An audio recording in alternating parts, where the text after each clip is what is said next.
This is our first look at the motions in Limine filed by Donna Adelson in her effort to limit the harmful evidence that the state is expected to try to introduce at her trial.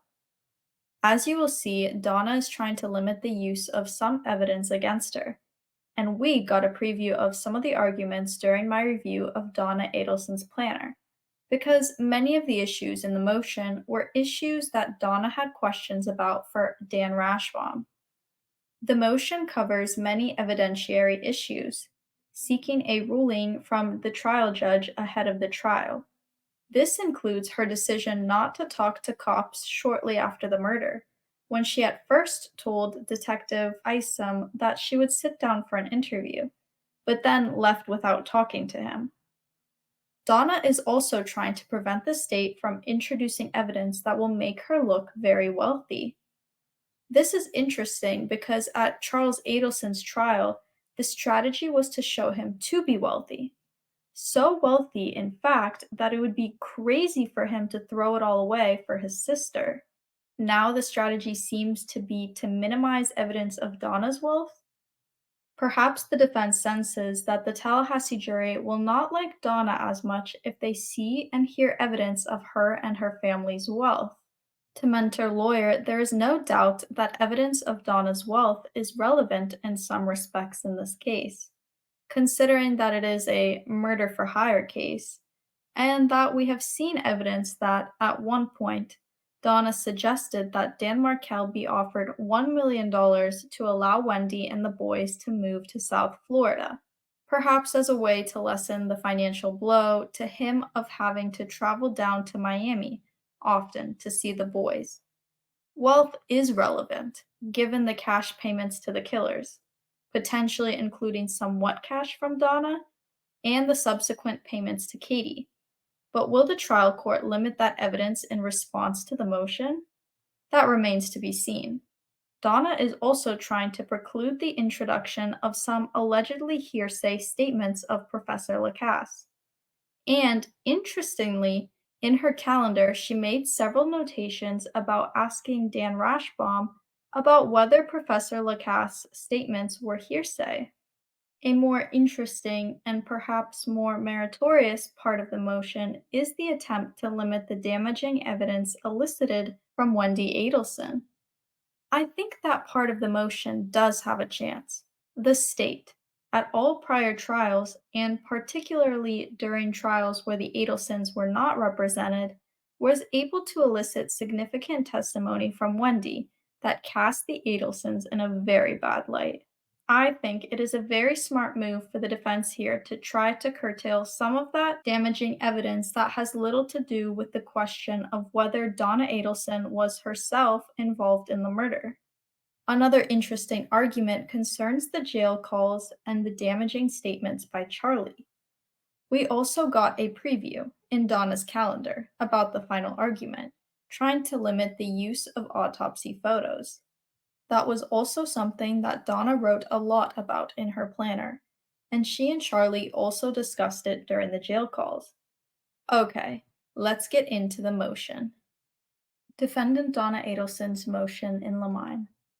Defendant Donna Adelson, by and through undersigned counsel, respectfully moves this court for an order in Limine prohibiting any direct or indirect reference at trial before the jury of any of the matters set forth herein without first securing permission from the court outside of the jury's presence.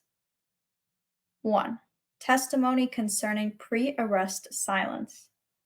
During the 2019 trial of Catherine Magbanua and Sigfredo Garcia, the state elicited testimony from former Tallahassee Police Department investigator Craig Isom that at Professor Markel's July 2014 memorial service, he asked Miss Adelson if she and her husband would submit for a police interview, but that Miss Adelson left Tallahassee without doing so. This testimony, offered through investigator Isom or otherwise, constitutes an improper use of Miss Adelson's pre-arrest silence under both the Florida Constitution and Florida Evidence Code and should be precluded. See State v. Horowitz, concluding that Article 1, Section 9 of the Florida Constitution and Florida statutes prohibit use of a defendant's pre-arrest, pre-Miranda silence as substantive evidence of guilt, Sangrones v. State, holding that comments regarding the defendant's refusal to speak with police before his arrest were both improper and harmful. 2. Wealth evidence.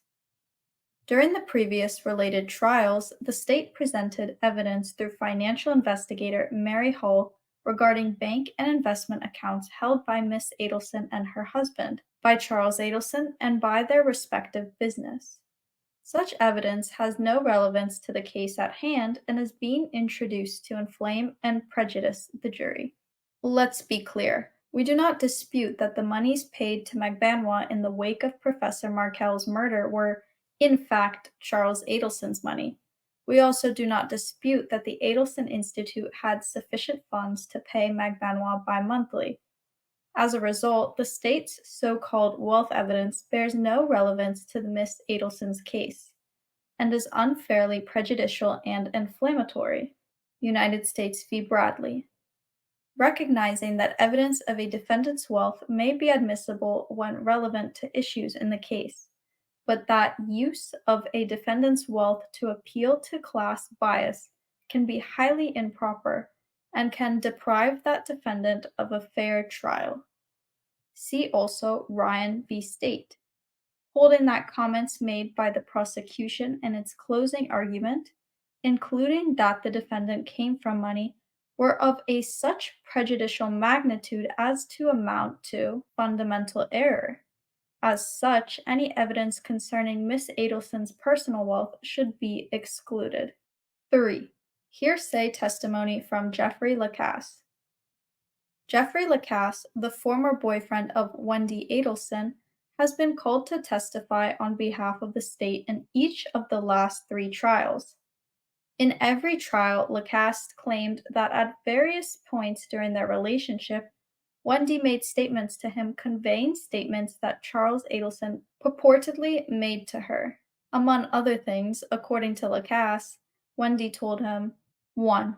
That Charles Adelson said that buying her a television was cheaper than a hitman. 2. That Charles Adelson said that he looked into the possibility of hiring a hitman to address the Markel problem. 3. That Charles Adelson described the dinner he and Wendy shared following Professor Markel's murder as a celebration. And 4. That Charles Adelson said that he kept large amounts of cash in his home. These statements are hearsay within hearsay, for which there is no exception under Florida law.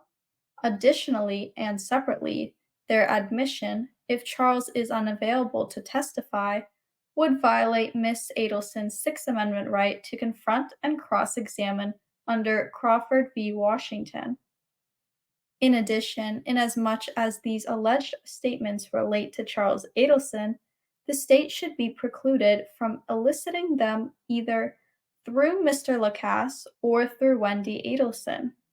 They are of no probative value to Miss Adelson, and any probative value is substantially outweighed by the danger of unfair prejudice. 4. Testimony from Wendy Adelson. During Charles Adelson's trial, the state questioned Wendy Adelson about 1.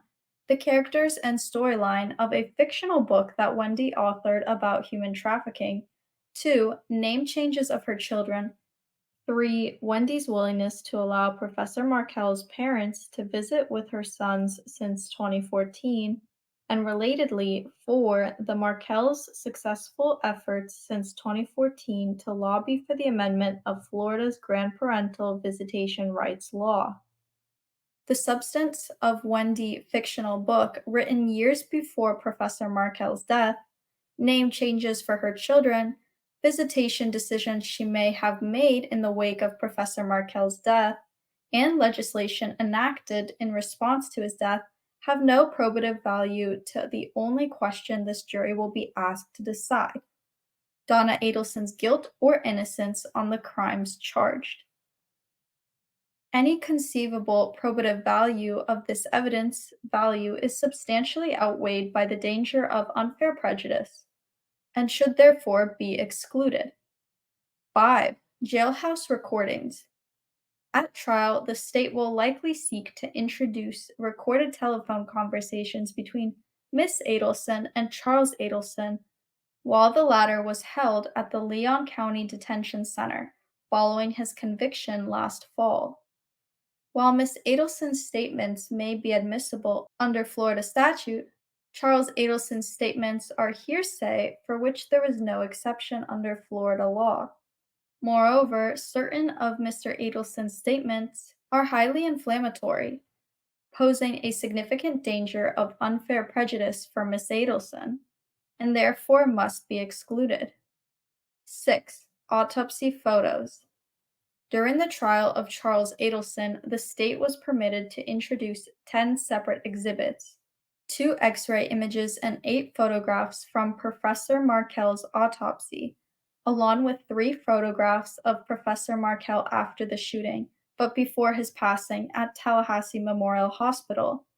The Florida Supreme Court has held that autopsy photographs are admissible if they are relevant and not so shocking in nature as to defeat the value of their relevance. Smith v. State. But to be relevant, a photo of a deceased victim must be probative of an issue that is in dispute. Almeida v. State. Here, Miss Adelson does not dispute the fact, means, or manner of Professor Markel's death. Accordingly, any probative value of the autopsy photographs is substantially outweighed by their prejudicial effect, and we ask that they be precluded. Dated August 12, 2024. We will cover the hearing on the motion and look forward to finding out how the court will rule. Mentor lawyers' options are limited, law is complex, and a full analysis requires a lot of time, including reading the relevant statutes and applicable case law, and considering the arguments of both sides. The court will do all of that and will rule soon. Overall, the defense did a good job in identifying good issues for which to seek a ruling from the court ahead of the trial. Until next time, Mentor Lawyer and Ladybug.